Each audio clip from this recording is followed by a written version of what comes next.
My question is, if you're investing a small sum today, which approach would you use? Well, I would use the approach that I think I'm using now of trying to search out businesses where I think they're selling at the lowest price relative to the discounted cash they would produce in the future. But if I were working with a small amount of money, the universe would be huge compared to the universe of possible ideas I work with now. You mentioned that 56 to 69 was the best period. Actually, my best period was before that. It was from right after I met Ben Graham in early 1951. But from the end of 1950 through the next 10 years, actually returns averaged about 50% a year. And I think they were 37 points better than the Dow per year, something like that. But that I was working with a tiny, tiny, tiny amount of money. And so I would pour through volumes of businesses, and I would find one or two that I could put $10,000 into or $15,000 into that was just ridiculous. They were ridiculously cheap. And obviously, as the money increased, the universe of possible ideas started shrinking dramatically. The times were also better for doing it at that time. But I think if you're working with a small amount of money, with exactly the same background that Charlie and I have, and same ideas, same whatever ability we have, I think you can make very significant sums. But as soon as you start getting the money up into the millions, many millions, the curve on expectable results falls off just dramatically. But that's the nature of it. You've got when you get up to things you can put millions of dollars into, you've got a lot of competition looking at that, and they're not looking as I did when I started. When I started, I went through the pages of the manuals page by page. I probably went through 20,000 pages in the Moody's Industrial, Transportation, Banks, and Finance manuals, and I did it twice. And I actually, looked at every business. I didn't look very hard at some.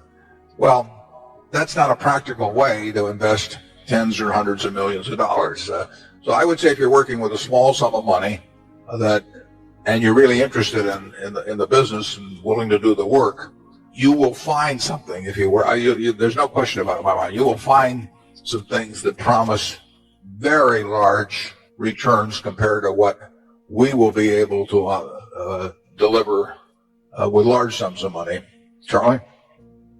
Well, yeah, I think that's right. A brilliant man who can't get any money from other people and is working with a very small sum probably should work in very obscure stocks, searching out unusual, mispriced opportunities.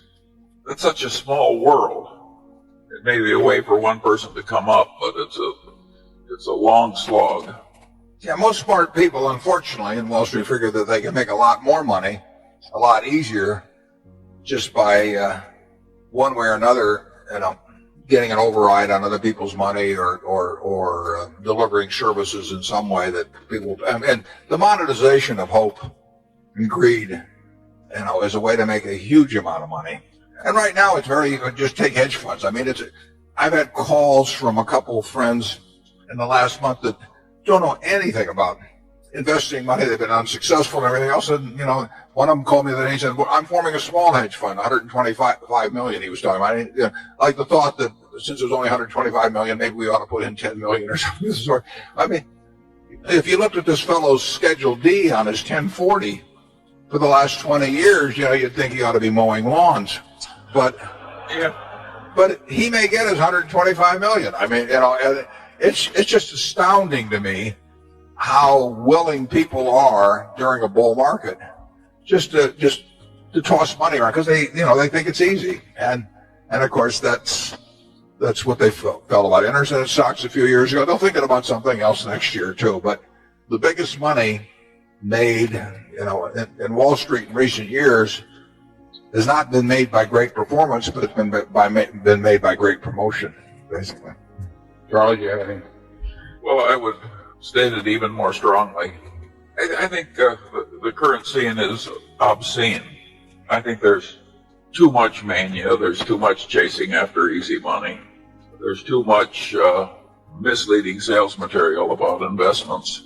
There's too much on the television emphasizing speculation in stocks.